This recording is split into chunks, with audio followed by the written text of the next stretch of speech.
Olá, eu sou a Thelma e hoje é domingo, último do mês, então o vídeo é sobre o Corcunda de Notre Dame de Victor Hugo, vídeo final, e eu vou falar sem spoilers, pelo menos eu vou tentar explicar para vocês por que Victor Hugo me fez chorar. É isso.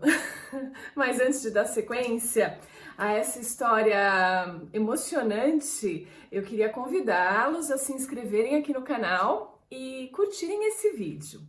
Pois é, o Victor Hugo me fez chorar ontem e me fez também lembrar de quais livros eu já tinha chorado lendo, né?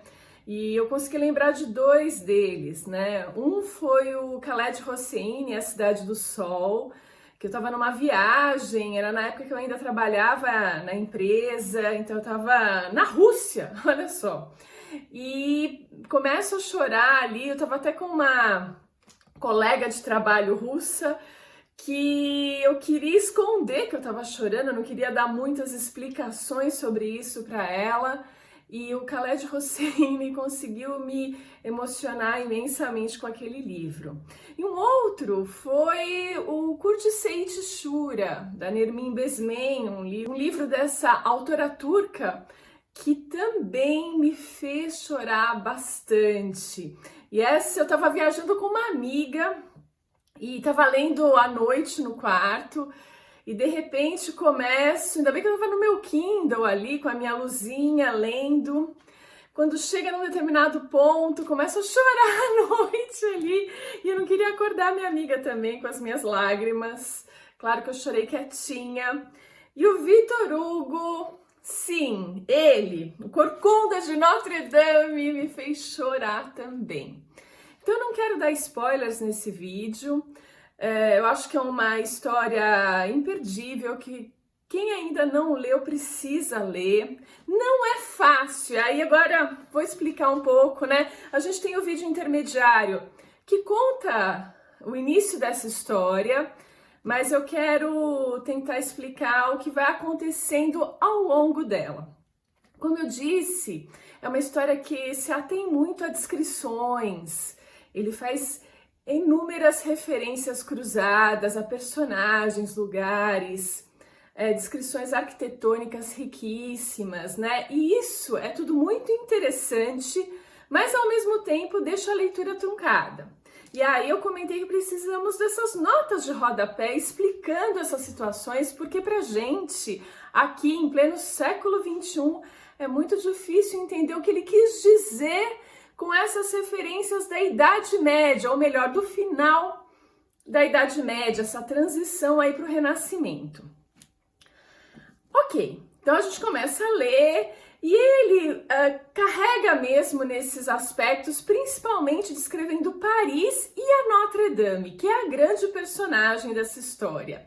E quando ele faz isso, ele faz com uma beleza, uma riqueza, e isso te absorve.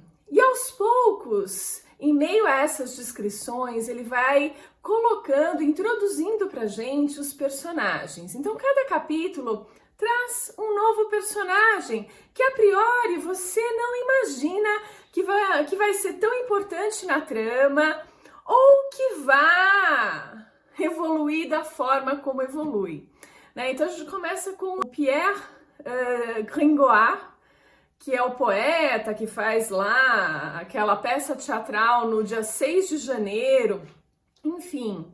E aí a gente começa a conhecê-lo e você simpatiza com ele, né? Uma figura que está se esforçando para se fixar como um poeta, né? Um filósofo, para conseguir ganhar sua vida lá nesse momento da história que é tão complicado. Todos os personagens, ou a grande parte deles, é extremamente pobre, né? Dá para entender por que ele escreveu Os Miseráveis muitos anos depois. Ele começou aqui a elocubrar essa ideia, né? Porque ele vai abordar as misérias que Paris está assolada, né? E aqui vai além da miséria financeira, é a miséria humana. E é essa parte que eu queria chamar a atenção. Quando ele começa a falar desses personagens, né, ele vai e começa a introduzir um outro, aí introduz a esmeralda, aí vai para o Phoebus de Chateaubriand, aí ele vai para o arquidiácono, o Claude Frollo, e assim vai, o Corcunda de Notre Dame propriamente dito, Quasimodo, e a gente vai conhecendo a história pregressa, e eles são introduzidos numa pincelada que eu chamaria de tons pastéis. Ele está pintando um quadro pra gente e os personagens são pintados com umas cores brandas a princípio que passam despercebidas pela gente, né? Enquanto que a cidade e a catedral, ele vai carregar nas cores, nos detalhes, no requinte. Então o quadro da catedral e da cidade vai ser riquíssimo de detalhes e cores. Os personagens ficam em tons pastéis. Mas à medida que a história evolui, ele vai fazendo esses personagens evoluírem e a trama também. E a gente começa a descobrir o outro lado de todos eles. Você já tinha a princípio uma ideia de que eles não seriam assim as pessoas mais perfeitas do mundo, né? Que eram pessoas que misturavam lados bons e lados ruins, sombra e luz. Ok, todo mundo tem isso e dá uma riqueza e dá uma veracidade à história que eu acho bem interessante. Só que aí o tom pastel começa a ficar mais carregado, ele vai colocando mais tinta nesses personagens. E o lado sombra deles, ele vai carcando ali, ele vai colocando tinta, ele vai escurecendo. Então a gente entra na alma de todos esses personagens que a priori nos foram introduzidos tão delicadamente e a gente começa a conhecer as sombras deles, a miséria humana. E aí, isso é anunciado durante todo o livro, não é nenhuma novidade. Quando você está chegando ao final, né, a desgraça, ela é algo previsto ali, você não vai ser pego de surpresa. Porém, você não imagina em que nível isso vai chegar. E a cada página, a cada pincelada que ele dá, a cada palavra que ele acrescenta, descrevendo cada um desses personagens e as atitudes que eles tomam, você vai mergulhando nessa miséria humana. E aí, para mim, foi demais da conta, assim. Você vai metabolizando, vai aguentando isso nos capítulos. Então, no começo, eu senti nas 200 primeiras páginas, digamos, quando eu fiz o primeiro vídeo, o intermediário, a leitura ela estava se arrastando um pouco, porque você fica preso a essas descrições. Pelo menos para mim. Eu acho que é um pouco do estilo de cada leitor. Tem leitores que passam muito bem e, inclusive, adoram isso. Para mim, a descrição muito longa e muito truncada realmente freia a minha leitura, né? Então, 200 primeiras páginas foram um tanto lentas. Mas quando você cruza isso e aí você vai mergulhando nesse universo dos personagens do Victor Hugo, é muito mais rápido. A trama também, ela não é tão complexa assim e ela vai se mostrando para você.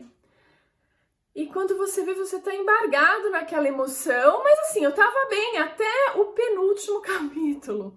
Assim, o penúltimo e o último capítulo, você já tá ciente de todos os fatos, mas assim, quando eu terminei a última página ele faz de uma forma que aí não deu mais, né? Chorei, mas eu chorei. Tanto é que eu tive que fazer o vídeo hoje pra não chorar. Porque esse mergulho na natureza humana é um tanto difícil, né? Enfim, por isso não vou dar mais spoilers que esses, né? Eu não vou dar. Eu recomendo muitíssimo, é brilhante, Victor Hugo, né? Com isso, veja, ele conseguiu mostrar com essas cores vívidas pintadas aqui no livro, ele conseguiu mostrar a importância da Notre Dame e salvou a Notre Dame que tinha os seus dias meio contados em 1800, né, 1830. Ele conseguiu salvar e restaurar a Notre Dame e permitir que nós tenhamos a Notre Dame até hoje. E essa técnica de vivacidade na Notre Dame e essa escuridão, essa natureza humana é brilhante. Você não percebe, né? Para mim, eu tava lendo e tava tudo bem. É sorrateiro esse crescimento. Você acha que é só um ventinho, né, que tá batendo ali, mas quando você se dá conta, é uma tempestade e ela começa e desaba em cima de você e o livro termina. Ele faz isso de uma forma tão sutil, tão genial. Então aqui, gente, fica muito a minha recomendação. Eu espero, não dei nenhum spoiler importante, porque aqui o spoiler que eu tô dando é da emoção, né? Existe uma emoção forte nesse livro. Então, eu acho imperdível. Imperdível. E essa técnica, essa forma como ele faz as coisas, é surpreendente. Então fica muito aqui a minha recomendação da leitura, por mais que eu já tenha feito os outros vídeos, assistam os outros, aí eu conto um pouquinho mais da trama em si, mas mergulhem nesse universo, dessa miséria humana dos personagens. Os únicos dois personagens que tiveram algum amor aqui foram os dois que eram mais monstruosos por fora. Por dentro, eles eram os melhores, né? Eram uma louca e o corcunda. Eles são os dois, né, que a sociedade execrava. Foram os dois únicos capazes de mostrar algum amor ao próximo. Então, os mais bonitos, o próprio rei também aparece como personagem aqui. É um personagem fraco, influenciável por pessoas obtusas, por pessoas que têm interesses próprios, né, egoísmo. Enfim, 500 anos se passaram e de repente a história parece muito semelhante aos nossos dias de hoje. Mas enfim, Corcunda de Notre Dame é uma baita história. Mergulhem, precisa de um fôlego para mergulhar aqui nesse oceano, mas vale muito a pena, né? Um oceano de emoções que vale a pena ser conhecido, principalmente como o Victor Hugo faz isso dessa forma sutil, mas que vai penetrando no seu coração e faz a gente chorar um monte. Então é isso, gente. Terminamos aqui o mês de março. Abril, temos um novo clássico, que no domingo que vem vocês já vão saber mais sobre ele. É isso, espero que vocês tenham gostado e a gente se vê no próximo vídeo.